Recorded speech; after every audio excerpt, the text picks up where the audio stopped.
Hi, this is Scott Schubert, and today we're going to take another look at what I consider to be the real key, the real secret to success in trading, and why do so many traders resist this idea? Why is it that what I'm about to show you may not be really popular with the mainstream in the trading world? Well, that's because the mainstream in the trading world, first of all, is never really going to be successful, and second of all, they just want something that is exciting, and they're not willing to exercise patience and discipline and develop a skill.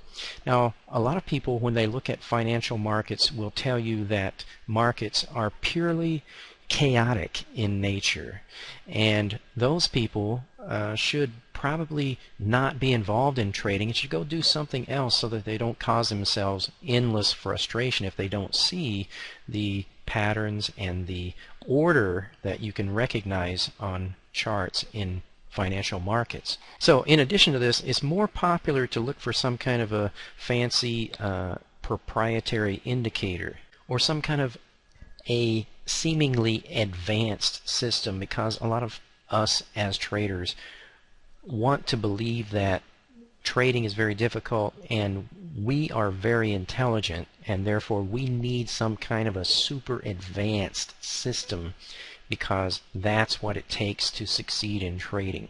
So because of this, often we will resist the idea that there may be something a little bit more simple. There may be something actually fairly obvious that most people just aren't looking at and can't recognize. So here's what you need to do. Take a chart of any currency pair or any financial market on any time frame and just observe on the chart what do you see. And one of the things that you could do is go back and just mark the places where you wish that you could have entered in the past and where you would like to have exited if you could somehow know that that would be the place to exit. And what you'll find is if you mark on a chart the ideal places to enter and exit in the past, just purely from hindsight and wishing that that's what you had done, those are the points that are very close to what we tend to do most of the time in our trading community.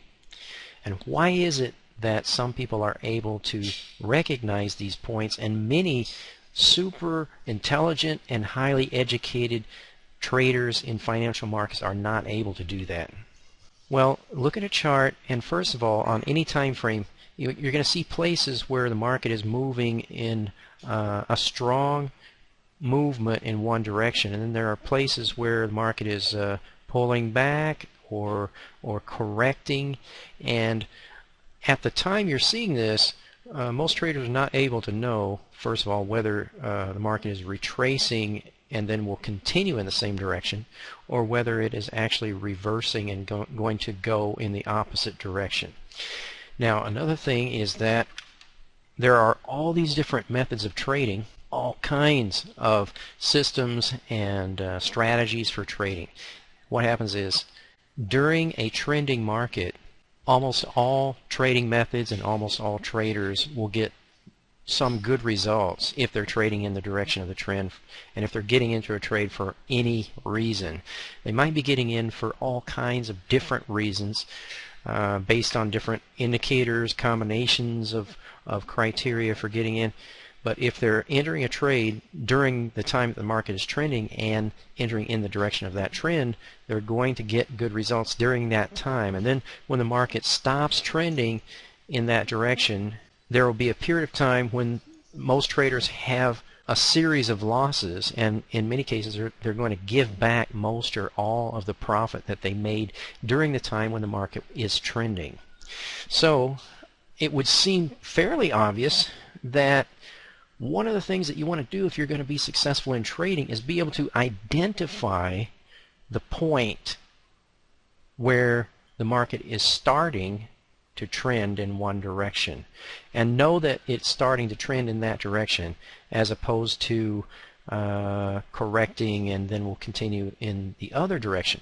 And to be able to identify the point where a trend is coming to an end, and if you were able to stay in a trade and not get out of it, like if you were in this Aussie, and this happens to be a 5-minute time frame, and you were able to somehow enter up here somewhere and not exit until it got down to here, and know that these points were not places to exit.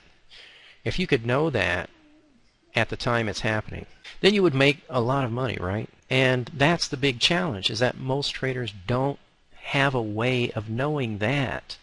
So what happens is, during the time that the market is trending, traders are getting great results if they're entering in that direction, and then as soon as it stops trending, they're going to continue to enter trades using the same trading criteria that they were using before, and then during that time they're going to experience losses. So that's what happened recently on the Aussie when we chose to go short on this pair right around this area, right around this price, very close to where the market was just starting to turn down here, and then stayed in that all the way down through this correction and all the way down to here, right almost right at the bottom is where we exited that trade.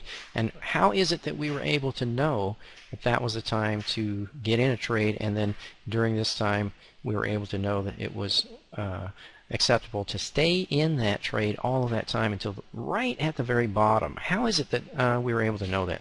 Well, that'd be the whole point. If you're going to be involved in trading, the whole point of what you want to be able to know is that. So most indicators and trading systems are supposed to be designed to show you that. Let's say you tried using Ichimoku. Well, if you can figure out how to use this indicator, it's really a pretty thing on your charts, but this is supposed to tell you that. It's supposed to tell you that a trend is starting and a trend is ending. There's an indicator called ADX, and this indicator is also supposed to show you the point where a trend is starting, and then enable you to stay in a trade to exit when a trend is coming to an end. Throw it on there and see how that works for you. Parabolic SAR is another indicator that's supposed to be designed to help you to see where is the beginning of a trend and where is the end of a trend, what's a retracement or a correction during a trend, and when is the overall trend over. Well, interesting thing about each of these indicators is that you have to be looking at the right time frame for a particular movement, because no matter what indicator you put on here, you're going to see that, well, on this time frame these were movements up, and these sections that are going down, maybe that would be one trade, but then you get out. But on another time frame, maybe that whole movement down was one continuous movement down. And you need to be able to know what time frame should you be looking at for a particular trade. Heikin-Ashi candles help to filter out the difference between a retracement and an actual turning point relative to a particular time frame. But for some reason, many traders in our trading community have experienced profound breakthroughs when they see this phenomenon that I'm talking about, which enables you to know at the time it's happening that whatever time frame you're looking at, for instance on this chart right here, that this point was a turning point. It was an end of a trend, and to be able to know that that was a turning point right close to that point right there, and then that's where you exit a short. And then on this time frame you don't trade again. You stop trading on this time frame. You won't enter another trade on this time frame until the point where the trend is continuing, to be able to know that this point over here happened to be the point where that previous trend was continuing in that direction. Why is this not popular with traders? Because traders hate doing this. Even though they're going to lose over and over not doing this. They just hate having to have patience. And it's the same thing on the 5-minute time frame as it is on the 1 hour or the 4 hour daily or any other time frame. On the 5-minute time frame, a typical trade lasts for 4 to 8 hours. And it might be 4 to 8 hours in many cases when you're looking to enter a trade, even on the 5 minutes. So people aren't willing to wait even on the 5-minute time frame, not willing to wait 2 hours, 4 hours, 8 hours to enter a trade. And then after entering a trade, they're not willing to wait 4 hours, 8 hours or so to exit a trade. And they don't know why they should enter, and they don't know why they should exit anyway. So they just get out because they're afraid, and they get in because the market's starting to move. So if you're on the medium time frame range of the 30-minute, 1 hour range, a trade could last a day or 3 days or even 4 or 5 days long for one trade on the medium time frame, and it could be about that long to enter a trade, waiting to enter a trade. So first of all, people don't have the patience to do that, and second of all, they don't know why they would do that anyway, because they don't know how to recognize those points. So if you're going to be involved in trading, wouldn't you agree that that would be the very thing that you would want to spend all of your time learning to do, to recognize that phenomenon, and if there is a way that you could know that at the time it's happening, wouldn't that be the very thing that you would put all of your focus on learning to do? To learn more about how to do this and to see other people doing it in real time, just go to forextradingseminar.com.